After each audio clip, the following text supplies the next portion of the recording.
घटना है वैशाख पूर्णिमा के दिन हुई। दूसरी घटना सिद्धार्थ को बुद्धत्व की प्राप्ति, ज्ञान की प्राप्ति भी उसी दिन हुई। सिद्धार्थ कपिल वस्तु में छोटे अवस्था से पढ़ना, लिखना, खेलना, कूदना, तो बचपन से उनका स्वभाव कैसा था उसको भी हमको जानना जरूरी है। ऐसे ही एक बार फिर जब वो 6 साल के थे और वही आषाढ़ पूर्णिमा के दिन मैंने खेतों को जोतने का उत्सव था, तो 6 साल की उम्र में सब लोग उत्सव मना रहे हैं। सिद्धार्थ जो है उत्सव न मनाते हुए एक जामुन के पेड़ के नीचे बैठ जाता है। जामुन के पेड़ के नीचे बैठ करके अब सोचिए 6 साल का जो बच्चा है वो बढ़िया पालकी मान के एकदम शांत बैठ जाता है और उसका मन शांत हो जाता है। बैठे बैठे गहराई में चले जाता है। घर में सब हल्ला मच जाता है, कहाँ गया बालक, 6 साल का है। जब देखते हैं तो उसके पिताजी क्या देखते हैं कि 6 साल का बालक जामुन के पेड़ के नीचे में बढ़िया शांत बैठा है, बढ़िया आनंदित बैठा है। और बढ़ जाती है कि ये कहीं संन्यास की तरफ तो नहीं चला जाएगा। तो उसके पिताजी ने, राजा शुद्धोधन ने, सिद्धार्थ संन्यास की तरफ मत जाए करके जितने भी भोग विलास की वस्तुएं हैं, जैसा कि खाने पीने की, मौसम से परेशान मत हो, तो 3 महल बनाए। गर्मी के अलग महल, ठंडी के अलग महल और बरसात के अलग महल, ताकि उसके मन में वैराग्य उत्पन्न मत हो, घर छोड़ने की बात मन में उत्पन्न मत हो। तो एक प्रकार से बचपने से ही उनके माँ बाप जो है चाहते थे कि सिद्धार्थ का मन घर छोड़ने के लिए तैयार मत हो। बचपने की कुछ घटनाएं ऐसी है कि एक बार उसका चचेरा भाई देवदत्त, अब दोनों छोटे बच्चे हैं, खेलते खेलते देवदत्त जो है मन एक बगले को घायल कर देता है और घायल करने के बाद में वो बगला कहाँ गिरता है? सिद्धार्थ के सामने गिरता है। मैं इसलिए बता रहा हूँ कि बचपने से उनका स्वभाव कैसा था। तो जब वो बगला नीचे गिरता है तो बगले को उठाते हैं, उठा के उसकी मलहम पट्टी करते हैं, उसको पानी पिलाते हैं और पानी पिलाने के बाद जब बगले को ताकत आती है तो उतने में ही थोड़े देर बाद देवदत्त आ जाता है और बोलता है कि इसको मैंने मारा हूँ, ये बगला किसका है? मेरा है, आप ये बगला मेरे को दे दो। लेकिन सिद्धार्थ बचपने से कितना शार्प था, उसका विचार कितना शुद्ध था। वो बोले आपको ये बगला मैं नहीं दूंगा, क्योंकि इस बगले को मैंने बचाया हूँ। तो मारने वाले से बचाने वाला बड़ा होता है। दोनों जो है राजा के पास जाते हैं और राजा के पास जाने के बाद में फैसला ये आता है कि मारने वाले से बचाने वाला ज़्यादा बड़ा रहता है और वो बगला जो है सिद्धार्थ को मिल जाता है। तो वैसी जब वो युवा होते हैं तो राजाओं का शौक क्या रहता है? शिकार करना, जंगल में जाना, हिरन को, खरगोश को, शेर को, चीते को, भालू को, इनको मारना। और उनको जब वो मारते थे तब उनको बड़ा अभिमान लगता था कि हम लोगों ने कोई अच्छा शिकार किया। तो कुछ युवा सिद्धार्थ के पास में आते हैं और सिद्धार्थ को बोलते हैं कि चलो शिकार करने चलेंगे। तो सिद्धार्थ बोलता है कि भाई मैं किसी प्राणी को मारना नहीं चाहता। अरे तुम क्षत्रिय हो, राजकुमार हो, तुम्हारा तो फर्ज है कि जंगल में जाना चाहिए, शिकार करना चाहिए। तो सिद्धार्थ युवा अवस्था में क्या बोलता है उन मित्रों को कि मुझे मालूम है तुम जंगल में जाओगे, शेर को तो नहीं मारोगे, खरगोश और हिरण को मार के लाओगे। जो प्राणी बेचारे निरीह है, कमजोर है, उनको मारोगे। तो मैं जो है जंगल में किसी प्राणी को मारते हुए भी देखना नहीं चाहता। उसका मन कितना अच्छा था। आप देखिए कि आज हमारे समाज में कई सारे लोग अपने आप को हम सतनामी भी कहते हैं, बुद्धिस्ट भी कहते हैं, बाबा साहेब का अनुयायी भी कहते हैं, और घर में लाके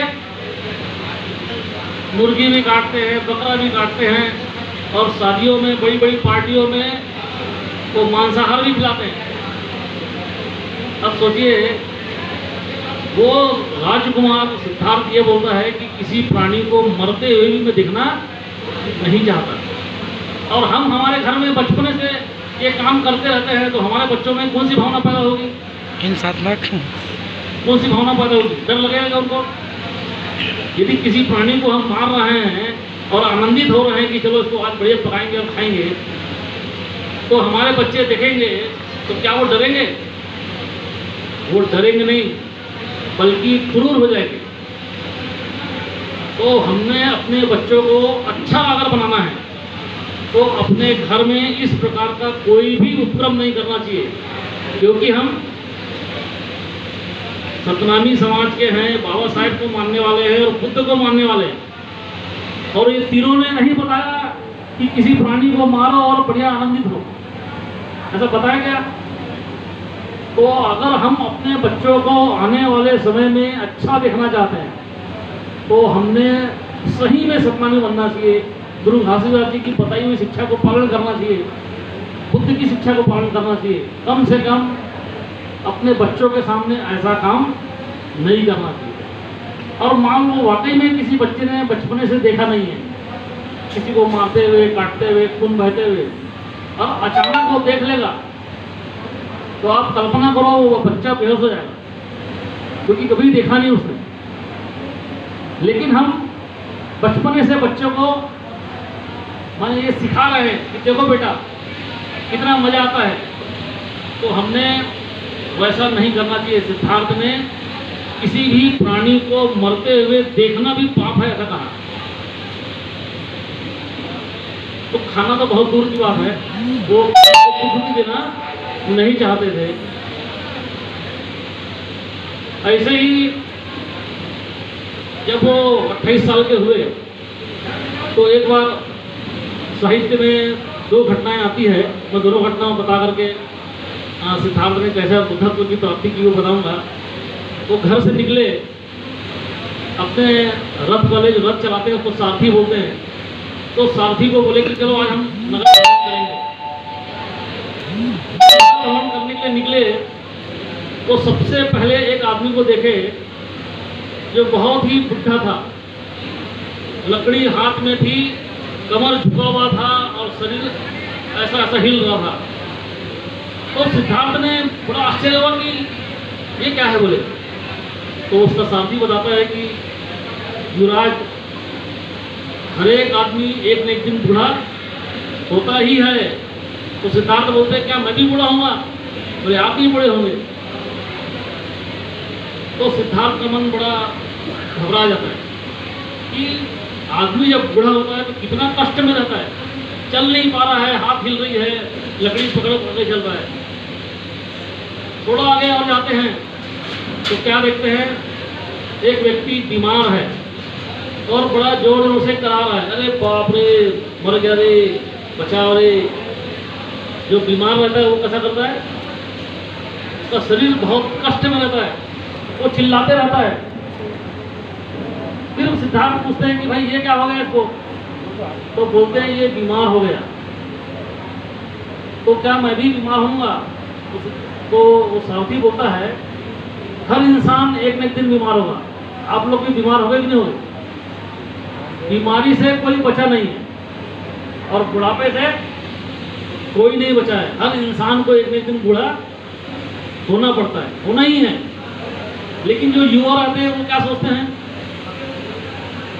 ये बूढ़े लोग बड़े नाटकबाज हैं, कमर दर्द दे रहा है तो पैर दर्द दे रहा है तो ये ऊ आ करते हैं। उनको लगता है कि ये सब नाटक करते हैं। युवा लोगों को इस बात का एहसास नहीं रहता है कि बुढ़ापे में कितना कष्ट होता है। जब वो 40-50 साल के होते हैं तो उनको भी समझ में आता है कि अब मेरा पैर दर्द दे रहा है, कमर दर्द दे रहा है, घुटना दर्द दे रहा है। तब उनको एहसास होता है। कब एहसास होता है? जब वो बूढ़े होते हैं। लेकिन सिद्धार्थ ने युवा अवस्था में उस बूढ़े व्यक्ति को देख के वो सारा दर्द महसूस किया। बीमार व्यक्ति को देख के वो समझ गए कि एक न एक दिन मैं भी ऐसे ही बीमार हूँगा और मैं भी ऐसे ही चिल्लाऊंगा। थोड़ा आगे और जाते हैं तो क्या देखते हैं कि 4 आदमी कंधे में पकड़ के एक आदमी को ले जा रहे हैं। वो बोलते हैं ये कौन सा नया प्रकार है कि 4 आदमी एक आदमी को कंधे में लेके जा रहे हैं और पीछे सब लोग चल रहे हैं। तो वो सारथी बताता है कि युवराज ये व्यक्ति मर गया है। ये क्या होता है मरना? तो बोलते हैं हर इंसान को एक न एक दिन मरना होता है, तो मैं भी मरूंगा। आप क्यों मरोगे? तब उनको बड़ा दुख होता है कि इंसान का जो अंत है, हम सबका अंत कैसे होने वाला है? एक तो बुढ़ापा आएगा, बीमारी आएगी और बाद में मृत्यु आएगी। लेकिन हम सब क्या सोच के जीते हैं? अभी मान लो आप 30-40 साल की उम्र के होंगे तो क्या सोचते हैं? अरे तो मैं मजबूत हूँ, कोई टेंशन नहीं, और 10-20 साल तो कुछ होगा नहीं, यही सोचते हैं कि नहीं? और जो 60 साल का हो गया वो क्या सोचता है?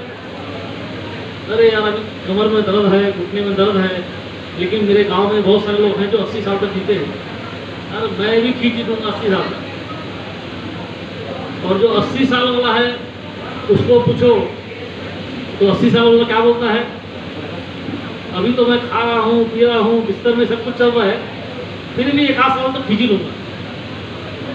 मरना कोई नहीं चाहता, लेकिन मृत्यु सत्य है, मृत्यु सबको आने वाली है। सिद्धार्थ सोच पड़ जाता है कि यदि मनुष्य का अंत इस प्रकार है तो हमने अपने जीवन का कुछ अच्छा उपयोग करना चाहिए। अच्छा उपयोग करना चाहिए कि टाइम पास करके बुढ़ापा नजदीक लाना चाहिए? अच्छा उपयोग करना चाहिए। भाई यदि हमने अपने जीवन का अच्छा उपयोग नहीं किया तो बुढ़ापा जल्दी आ जाएगा, कब बीमार होंगे पता ही नहीं चलेगा। तो हमने अपने जीवन का उपयोग अच्छा करना चाहिए, सही उपयोग करना चाहिए, सार्थक उपयोग करना चाहिए। और अंत में एक युवा सन्यासी को दिखता है, राजकुमार जो है एक युवा सन्यासी को दिखता है, और वो ये देखता है कि वो युवा सन्यासी उसके पास में कुछ भी नहीं है। माने जैसा राजकुमार है, व्यापारी है तो पैसा है, कपड़ा लत्ता दुनिया भर का सब है, लेकिन उस युवा के पास में कुछ भी नहीं है, लेकिन बहुत आनंदित है, बहुत खुश है। वो पूछते हैं कि भाई ये कौन है? तो बोलता है कि ये युवा सन्यासी है, इसके पास कुछ नहीं है, घर बार पूरा छोड़ चुका है, लेकिन ये बहुत आनंदित है। सिद्धार्थ के मन में विचार आता है कि मेरे पास सब कुछ है, तब भी मैं परेशान हूँ, इस व्यक्ति के पास कुछ भी नहीं है, लेकिन ये इतना आनंदित है, तो कुछ न कुछ इसके पास रहस्य है, कुछ न कुछ इसको मालूम है कि आनंद जीवन में कैसे मिलेगा। तो ये 4 घटनाएं सिद्धार्थ के जीवन में घटती है। उसी प्रकार बाबा साहेब इस घटना को दूसरे तरह